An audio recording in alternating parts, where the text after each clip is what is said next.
Alors, comment créer une question? Une fois qu'on a mis, nos catégories, avant, comment créer une question? Alors d'abord, on cherche évidemment le lien de la banque de questions, donc premièrement, puis après, dans le menu déroulant de la catégorie, il faut bien choisir, si vous voulez, celle que vous voulez, par exemple difficile, facile ou difficile. Puis après, on clique sur le bouton créer la question. D'accord? On choisit le type de la question et ensuite on remplit les champs qui sont exigés. D'accord? Donc, et on enregistre à la fin. Donc ça, si vous voulez, c'est la procédure pour créer une question. Maintenant, démonstration. On va aller dans menu d'action, on clique sur menu d'action, puis après, on choisit le menu plus. Là, on va dérouler de manière à chercher banque de données. Banque de données. Puis après, là, je prends le chapitre numéro 1, niveau facile. C'est là où je vais mettre ma question. Puis après, je vais créer une question calculée. Je vais créer une question calculée. Donc, créer une question. Donc, vous avez plusieurs types de questions. D'accord? Parmi les questions, vous avez les questions calculées. Donc, je vais prendre la question calculée. On va revenir sur les autres au fur et à mesure. Donc, ajouter. La première des choses, il faut qu'on commence par numéroter nos questions. Donc là, je vais l'appeler Q01.1, chapitre 1 et niveau facile. C'est niveau facile, c'est point 1. Donc le point 1 qui est là, c'est niveau facile. Q01, c'est chapitre 1. Donc cette question, évidemment, il faut l'écrire dans cette zone-là. D'accord? Et pour l'écrire dans cette zone, évidemment, il faut la préparer à l'avance, etc. Pour la préparer, donc je vais vous montrer deux exemples. Donc, on prend le premier exemple, par exemple, cet exercice-là, qui est très simple. Donc, on considère deux miroirs M1 et M2 qui forment entre eux un angle alpha. Puis après, on se demande quel est le nombre d'images formées si on met un objet entre les deux. En fait, la réponse, elle est très simple. N est égal à 2n moins 1, sachant que l'angle phi, on peut l'écrire sous la forme de pi sur n. Par exemple, pi sur 3. Donc, et ce n, il est entier. Donc, si c'est pi sur 3, ça veut dire que le nombre d'images, ça va être 6 moins 1, donc ça va être 5. D'accord? Donc ça va être 5. Donc ça, et normalement, ce genre d'exercice, on peut démultiplier tout simplement les questions. Donc ça, c'est l'énoncé, ça, c'est la réponse. Maintenant, comment on doit l'écrire, si vous voulez, dans la zone réservée à ça? Donc d'abord, on précise, comme je viens de le faire, le chapitre et la difficulté. Puis après, on va l'écrire de cette façon-là, considérant deux miroirs M1 et M2 formant entre un angle phi, tel que phi est égal, et entre accolades, regardez, entre accolades, vous avez la variable qui va changer. Et là, j'ai préféré ne pas donner directement l'angle, mais en fait, on va donner le n. Le n, au lieu de donner l'angle, on va donner n. Donc, c'est pour ça qu'on l'a écrit comme ça. Donc, ça, c'est tout simplement pour prendre trois chiffres après la virgule de pi divisé par n. Pi divisé par n. En fait, l'angle est égal à pi sur n. Donc, et on prend trois chiffres après la virgule en radian. Donc, c'est comme ça qu'il va nous présenter la question par la suite. La réponse, c'est 2 fois a moins 1. Le a, en fait, c'est la variable, c'est le n. 2 fois 1 moins 1. Et il faut absolument dire tout simplement que c'est le 100% de la question ou bien 50%, etc. Est-ce que la réponse est... parce qu'on peut avoir plusieurs réponses. Si on a plusieurs réponses, il faut dire ça c'est 50%, ça c'est 60%, etc. Donc là, il y a une seule réponse, c'est 50%. Il faut donner la marge d'erreur. Donc là, c'est 0,05 par rapport à la valeur qu'on va se fixer. Bien, alors donc le texte à copier, en fait, c'est celui-là. Donc il faut toujours acclimater le texte en fonction de ce que vous voulez faire. Donc je reviens sur la plateforme et je vais copier ce texte. Donc là, il est déjà prêt, etc. Ici, c'est la zone note, par exemple, je vais dire ça, c'est sur 2 points, par exemple. Vous pouvez écrire un feedback en fonction des réponses. Et là, il faut écrire la formule 2 fois, si vous voulez, 1. Donc ça, c'est la variable moins 1. Donc c'est 2n moins 1, la réponse. Et ça représente 100%. Comme résultat, c'est 100%.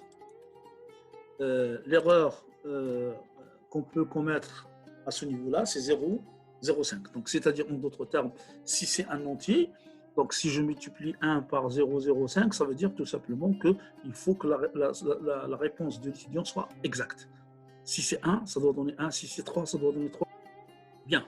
Alors, donc une fois qu'on a fait ça, on commence d'abord par voir est-ce qu'il n'y a pas de problème au niveau de l'énoncé. Donc, je vais enregistrer et continuer. Donc, puis après, je regarde. Donc, il n'y a rien d'annoncé, donc c'est-à-dire que c'est bien fait. Bon, ensuite, je vais enregistrer. Donc, une fois que je demande l'enregistrement, là, évidemment, il va générer un certain nombre de variables A. Et il me demande est-ce qu'il va utiliser un jeu qui existe déjà ou bien un jeu partagé. Donc là, pour le moment, on commence, donc on va dire un jeu partagé. On va synchroniser les réponses. Puis après, là, il va me donner une gamme c'est-à-dire l'intervalle de variation du N, le A, une question qu'on a appelée N, tout simplement la variation. Donc, par exemple, je vais dire ça varie de 2 jusqu'à 9, par exemple. Et en moyenne, par exemple, je prends 3, généralement. Donc là, puisque c'est un entier, donc je vais dire décimal, c'est 0. Et je vais générer, si vous voulez, un joker de 20 valeurs ajoutées. Donc, on va les rajouter. Donc, on va afficher, par exemple, 3 pour voir est-ce que c'est correct. Donc là, je vais afficher 3 ou 5 valeurs. Je vais afficher 5 valeurs. Donc, vous allez voir. Donc, évidemment, il faut vérifier. Donc, si la variable est égale à 4, normalement, ça fait 2 fois 4 moins 1, donc ça fait 8, ça fait 7. Le résultat est 7. Donc là, ma formule est correcte. Donc, le résultat que doit écrire l'étudiant, c'est entre 6,64 et 7,35. Donc, c'est-à-dire tout simplement, c'est 7. Puisque c'est un entier, on lui dit c'est un entier, donc c'est 7. Donc là, si vous voulez, c'est la variation, tout simplement, l'intervalle. Donc, il est compris entre 6,64 et 7,35. Ça doit être ça. Pour 2, donc on vérifie bien que c'est 3. Donc, ça veut dire que la formule est très bien faite. Donc, on enregistre. Voilà. Donc, ma question, elle est là. Donc, pour vérifier, donc je vais vers aperçu. D'accord? Aperçu. Puis après, voilà, il sera posé à l'étudiant comme ça. Vous avez noté sur 2, considérant phi est égal à 1,57 1 radian. Le calcul, normalement, il doit nous donner. Vous voyez qu'il ne voit pas le n. Donc, il doit faire un calcul pour retrouver le n et calculer ce n. Donc, remplir les réponses. Donc, là, la réponse, c'est 3. Donc, là, ça correspond à pi sur 2. Normalement, cet angle-là, il correspond à pi sur 2. Mais c'est l'étudiant qui doit le retrouver. Bien, donc ça c'est la prévisualisation si vous voulez. Évidemment, on peut toujours revenir pour modifier la question, pour dupliquer si vous voulez. Donc si on veut modifier, il suffit de cliquer sur modifier, puis après on change la question. Bon, supposons que je veux créer une question un peu plus difficile que celle-là, par exemple, cet exercice-là. L'exercice, l'énoncé de l'exercice, donc soit un prisme par exemple de ce genre-là, puis après ce prisme-là, on va le plonger dans un bac qui contient de l'eau avec un indice N', lequel bac se trouve dans l'air ambiant, c'est-à-dire l'indice est égal à 1. Donc, on veut déterminer la déviation du rayon émergent par rapport à l'incident. Donc, en fait, la réponse c'est celle-là. Donc, on doit calculer la déviation, il est donné par cette formule. Au minimum de la déviation, on a I est égal à I', est égal à IM. Donc, par conséquent, on peut écrire la loi de Descartes comme ci. Et on peut exprimer la déviation à la fin. On peut exprimer la déviation par la formule qui est là. Donc, en fait, sur cette déviation-là, normalement, ça s'exprime en fonction de l'angle A et avec des fonctions trigonométriques. Donc, il est égal à 2 fois arc sinus n, sinus A sur 2 moins A. Donc, les variables, c'est n et A. Bien. Alors, comment on doit écrire l'exercice? L'exercice, on va l'écrire de cette façon-là. Donc, par exemple, c'est chapitre 3, difficulté 2. Donc, je prends l'énoncé.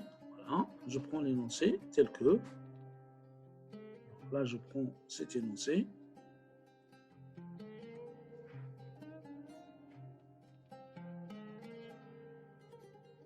CTRL-C, puis après, je l'amène vers la question. Donc là, je vais créer une question. Donc, je choisis d'abord le chapitre 3, niveau moyen. D'accord? Créer une question. C'est une question toujours calculée. OK. Question 03.2. Par exemple, c'est chapitre 3, 2. Puis après, je vais dire, donc considérant, donc cette fois-ci, comment j'écris, considérant un prisme d'indice n, et je mets l'indice, la variable n entre accolades, de section droite, triangle tel que l'angle A est égal à tel en degrés. Donc vous voyez, ça c'est en degrés. Et il est plongé dans le prisme avec un indice n' est égal à m, dans lequel, etc. Donc vous voyez un peu, voir figure. Donc voir figure. Donc là, je vais insérer ma figure. Donc je prends ça. Fichier, document et figure. Insérer, déposer, insérer. OK. Voilà, ma figure, elle est là. Donc, je peux la centrer, je peux faire ce que je veux par la suite. Voilà. Déterminer la déviation en degrés. Donc là, c'est pour préciser un peu les choses. Lorsqu'il est au minimum, donc on écrit le résultat avec 2 chiffres après la virgule. Donc, il faut donner toutes les indications nécessaires pour l'étudiant. Ici, c'est la formule. La formule, évidemment, ça représente 100% avec une erreur relative de 0,05. Je vais vérifier si c'est bon. Enregistrer. Donc, je regarde. Très bien, c'est bien fait parce que là, il ne m'indique rien. Donc, vous voyez la variable n, la variable m et la variable A. En fait, 3 variables. Donc, pour le moment, je vais les créer. Donc, je vais synchroniser. Page suivante. Et là, il faut faire attention. L'indice, il faut qu'il soit compris entre 1, par exemple, 1,2 et 2,2 par exemple. Donc, avec une moyenne de 1,5. Donc, ça, c'est l'indice du prisme. Donc, je vais prendre deux chiffres après la virgule pour l'indice.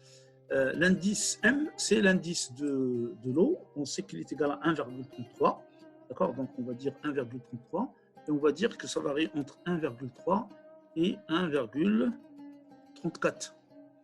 Donc, avec 1,30 comme ça, avec 2 chiffres après la virgule, une variation uniforme. La variable A, en fait, tout simplement, c'est l'angle. L'angle, on va dire, par exemple, en moyenne 30, et ça varie entre 10 et 70, par exemple. D'accord? Donc là, il faut bien étudier les chiffres qu'on se donne. Puis après, on va ajouter, par exemple, 20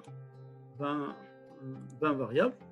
On fait un jeu, si vous voulez, de 20 variables pour n'importe lequel. Là, par exemple, je prends un exemple. Donc, ça me donne n égale 1,48 pour m 1,31 et a 32. Donc, ça nous donne tout simplement une valeur de 4,31.